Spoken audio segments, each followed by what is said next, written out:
Hi hello வணக்கம் விவசாய சொந்தங்களே, எல்லாரும் எப்படி இருக்கீங்க? நானும் நல்லா இருக்கேன். நீங்களாம் எப்படி இருக்கீங்க? நீங்களும் நல்லா இருப்பீங்கன்னு நினைக்கிறேன். சரி, இன்னைக்கு நம்ம எதை பற்றி பார்க்க போகிறோன்னா, நம்ம சப்ஸ்கிரைபர் ஒருத்தவங்க முருங்கைக்கு என்ன மருந்து அடிக்கலாம் அப்படின்னு கேட்டிருந்தாங்க. அதை பற்றியும் பார்க்க போகிறோம். அப்புறம் பார்த்தீங்கன்னா இன்னும் 2-3 சப்ஸ்கிரைபர் பதியம் வச்ச கொப்பை வெளியூர்களுக்கு அனுப்ப முடியுமா உங்களால்? அப்புறமா பதியம் வச்ச கொப்பு நல்லதா, இல்லைனாக்கி மரத்துலேருந்து வெட்டி அப்படியே வாங்கிட்டு போய் வச்சா நல்லதா அப்படிங்கிறத பற்றி கேட்டிருந்தாங்க. இன்னைக்கு வீடியோவில் அதை பற்றி தான் பார்க்க போகிறோம். முடிஞ்ச வரைக்கும் ஸ்கிப் பண்ணாமல் பாருங்கள். அப்போ தான் உங்களுக்கு நான் போடுற வீடியோ ஃபுல்லாக தெளிவாக இருக்கும். நான் சொல்கிற விஷயமும் உங்களுக்கு முழுமையாக தெரியும். அதனால் முடிஞ்ச வரைக்கும் ஸ்கிப் பண்ணாமல் பாருங்கள். அப்புறம் நம்ம சேனலை நிறைய பேர் சப்ஸ்கிரைப் பண்ணாமல் பார்க்குறீங்க. நீங்களும் முடிஞ்ச வரைக்கும் சப்ஸ்கிரைப் பண்ணிட்டு பாருங்கள். அப்போ தான் எனக்கு இன்னும் கொஞ்சம் மோட்டிவாக இருக்கும் வீடியோ போடுறதுக்கு. அதனால் முடிஞ்ச வரைக்கும் சப்ஸ்கிரைப் பண்ணிட்டு பாருங்கள். சரி, ஓகே, வாங்க வீடியோக்குள்ளே போகலாம்.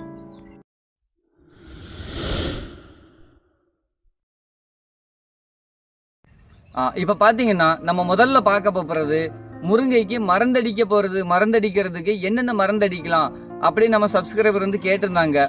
இப்போ முதல்ல அதை பற்றி பார்க்க போகிறோம். இப்போ பார்த்தீங்கன்னா நம்ம சப்ஸ்கிரைபர் நிறைய பேர் வெவ்வேறு இடங்கள்ல இருக்கிறாங்க. உதாரணமாக பார்த்தீங்கன்னா தேனியில் இருக்காங்க. அப்புறமா இந்த பக்கம் பார்த்தீங்கன்னா விருதுநகர், அதுக்கப்புறம் அந்த பக்கம் தள்ளி பார்த்தீங்கன்னா வேலூர் மாவட்டம், திருவண்ணாமலை மாவட்டம், மகாராஷ்டிரா, அப்படிலாம் நிறைய இடத்துலேருந்து கால் பண்ணுறாங்க. தாராபுரத்துலேருந்து கூட கால் பண்ணியிருக்காங்க. தாராபுரத்துலேருந்து ஒரு சப்ஸ்கிரைபர் அடிக்கடி எனக்கு கால் பண்ணி பேசிக்கிட்டு தான் இருக்காங்க. அவங்கெல்லாம் கேட்குறது என்னன்னு பார்த்தீங்கன்னா, முருங்கைகளுக்கு மருந்து கண்டிப்பாக அடிக்கணுமா அப்படிங்கிறத பற்றி கேட்குறாங்க. இல்லை குறைஞ்ச விலையில் அடிக்கணுமா, அதிகப்படியான விலையில் அடித்தா நல்லா இருக்குமா அப்படிங்கிறத பற்றி கேட்டிருந்தாங்க.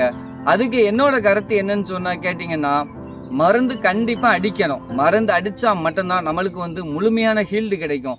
இல்லைன்னா அதோட ஹீல்டு நம்மளுக்கு கிடைக்காது. ஏன்னா மொட்டுக்கர்கள் நோய், அப்புறமா புழு இருக்கும், அப்புறமா கொசு தொல்லைகள் இருக்கும், அப்படி நிறைய விதவிதமான நோய்கள்லாம் இருக்குது. அதை பார்த்து மருந்தடிச்சா மட்டும்தான் அதெல்லாம் கண்ட்ரோல் ஆகும். அதுக்கு நான் இப்போ ஒரே மருந்து அடிக்கிறேன் அப்படின்னு சொன்னாக்கி அது கண்ட்ரோல் ஆகவே ஆகாது. ஏன்னா நம்ம இப்போ புழுவுக்கு மட்டும் மருந்து அடிப்போம். அந்த புழுவுக்கு அடிக்கும் போச்சுன்னா புழு மட்டும்தான் சாகும். வேற இந்த கொசு, அப்புறம் இந்த கொட்டு புழு அப்படின்னு சொல்லிட்டுலாம் கொட்டு பேனு, இலைப்பேனு அப்படின்லாம் இருக்கு, அதெல்லாம் சாகாது. அப்போ அதுக்கு ஒவ்வொரு மருந்துகள் சேர்க்கணும். அதனால முடிஞ்ச வரைக்கும் உங்களுக்கு மருந்தடிக்கணும், இப்போ எனக்கு இந்த கண்டிஷன்ல இருக்குது அப்படின்னு நீங்க சொன்னீங்கன்னா, நான் முழுமையான தகவல்கள், எனக்கு தெரிஞ்ச விஷயங்களை நான் என்னென்ன பண்றேனோ அதை கண்டிப்பா உங்களுக்கு நான் சொல்லுவேன். முடிஞ்ச வரைக்கும் நீங்க கமெண்ட்ல கேட்க முடிச்சல, முருங்கைக்கு மருந்தடிக்க என்ன மருந்து அடிக்கலாம் அப்படின்னு கேட்குறீங்க. அது முருங்கைக்கு நான் பொதுவாக காமனாக உள்ள மருந்து அடித்தோன்னா அது செட் ஆகாது.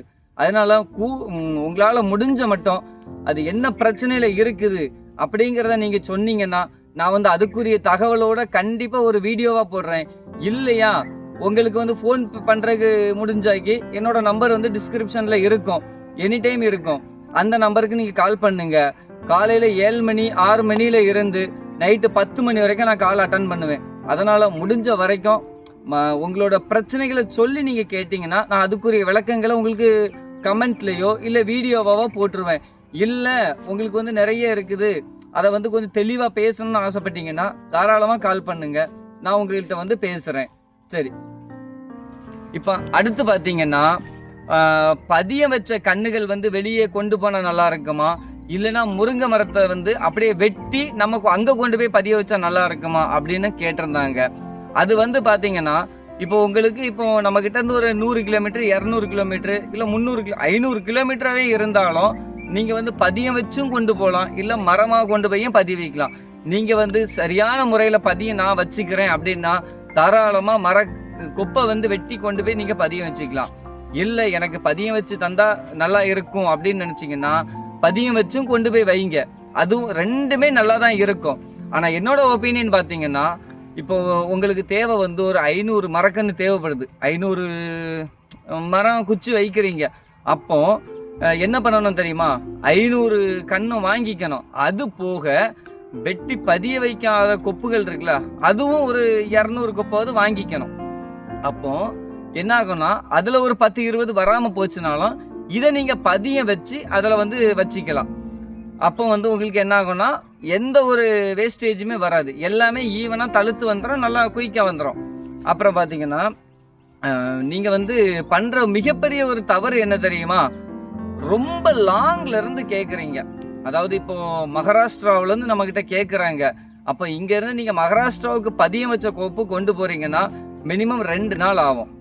2 நாள் ஆகும்போது என்ன ஆகும்னா அந்த வேர் வந்து நல்லா அடிபட்டுரும். அப்போ அதுக்கு வந்து அது வந்து வேர் அடிபடாமல் இருக்கணும் அப்படின்னாக்கி அதுக்கு வந்து நீங்கள் முடிஞ்ச வரைக்கும் தனிப்பட்ட முறையில் கொண்டு போனீங்கன்னா அது நல்லா இருக்கும். நிறைய சப்ஸ்கிரைபர் வந்து என்ன சொன்னாங்கன்னா, நான் வந்து அங்கேருந்து கொப்பு வாங்கிட்டு போனேன், பதியம் வச்சது வாங்கிட்டு போனேன், எனக்கு வந்து அது செட் ஆகலை, எனக்கு வந்து அது தழுக்கலை அப்படின்னு சொல்லியிருந்தாங்க. அதோட மெயின் காரணம் என்னன்னு பார்த்தீங்கன்னா, நீங்கள் வந்து ஏதாவது ஒரு சர்வீஸில் கொண்டு போயிருப்பீங்க. அதாவது எப்படின்னாக்கி இப்போ பார்சல் சர்வீஸ்னு இருக்குது, அதில் பார்த்தீங்கன்னா எல்லாமே இருக்கும், காய்கறி மூடைகள்லேருந்து எல்லாமே ஏற்றுவாங்க. அப்போ அதுக்கு மேலே நம்ம வந்து இதை வைக்கும் போது என்ன ஆகும்னா வேர்கள் கண்டிப்பாக அடிபடும். அப்போ வேர் அடிபட்டாலும் 1-2 வேர் இருந்தாலும் அது வந்து வந்துடும். ஆனால் அப்படி வைக்கிறதா இருந்தால் நீங்கள் 2 வைக்கணும். ஒரு குழிக்கு 2 வச்சிங்கன்னா 1 போச்சுனாலும் இன்னொன்று வந்துடும். அதே ஒரே இதை வச்சு அதை மட்டும் வச்சிங்கன்னா கண்டிப்பாக அது வந்து பாதிக்கு பாதி உங்களுக்கு வேஸ்டேஜ் ஆயிரும். அதனால கூடுமான மட்டும் தனிப்பட்ட முறையில் ஒரு தனியாக ஒரு வண்டியில் வச்சியோ இல்லைனாக்கி உங்களால் முடிஞ்சால் கொஞ்சமாக வாங்குறீங்கன்னா ஒரு காரில் வச்சோ கூட நீங்கள் கொண்டு போகலாம், ஒன்றும் செய்யாது. அது வந்து மினிமம் 48 மணி நேரம் நல்லா இருக்கும், 48 மணி நேரம் வரைக்கும் தாங்கும். ஆனால் அதிகப்படியான வெக்கைகள், அதிகப்படியான ஹீட்டு அது தாங்கவே தாங்காது. ஏன்னா அந்த வேர் வந்து அதில் வந்து கொஞ்சமாவது ஈரத்தன்மை இருந்தால் மட்டும்தான் அடுத்தால நம்ம இப்படி அங்கே கொண்டு போய் வைக்கும் போச்சுல வச்ச மாதிரியே தழுத்து வரும்.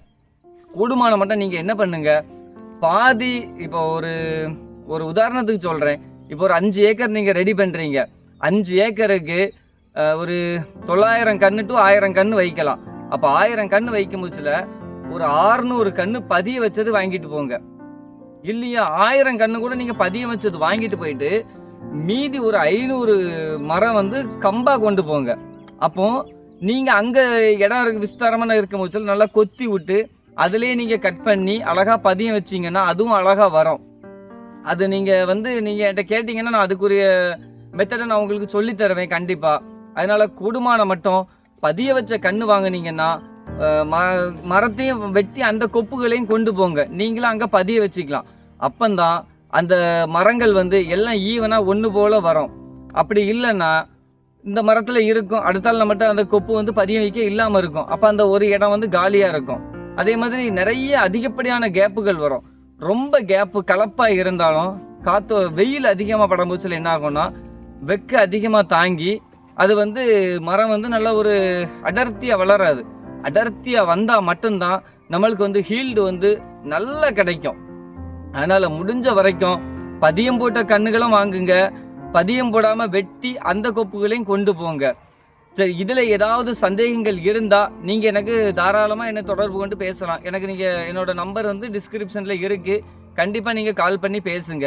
நான் கூடுமான மட்டும் உங்களுக்கு வந்து நல்ல ஒரு இதான் கொடுப்பேன். என்னாலேயோ விவசாயிகள் வந்து யாரும் கஷ்டப்படக்கூடாது. என்னை பொறுத்த வரைக்கும் கான்செப்ட் அதுதான். விவசாயம் பண்ணுறவங்க வந்து ஏன்னா இப்போ பார்த்தீங்கன்னா ஐடியில் வேலை பார்ப்பாங்க, அவங்களுக்கு வந்து விவசாயம்னா என்னன்னே தெரியாதவங்க நிறைய பேர் இருக்காங்க.